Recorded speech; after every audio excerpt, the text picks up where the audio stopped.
Hello Zainab, कैसी हो? Elif कैसी है? मम्मी क्या तुम्हारे पास है? नहीं, मैं तो किचन में हूँ। क्या हुआ, ऐसे क्यों पूछ रही हो? एलिफ नहीं।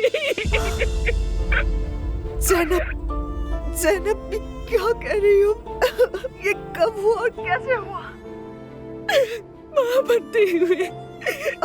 जैनब,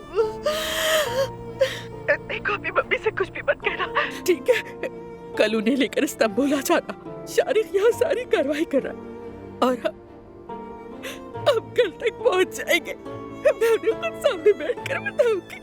ठीक है जैनब, मैं सुबह ही खाला के साथ फौरन निकल जाऊंगी। मैं कोई बहाना बना लूंगी, तुम बिल्कुल भी फिक्र ना करना।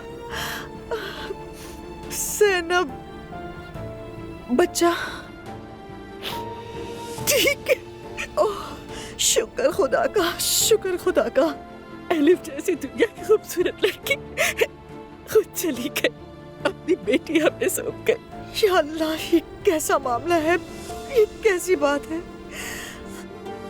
तुम अभी मम्मी को कुछ मालूम नहीं होने देना। ठीक है, तुम फिक्र ना करो जैनब, मैं तुम्हारे साथ हूँ, इस गम में शरीक हूँ। अच्छा, मैं फोन रख रही हूँ।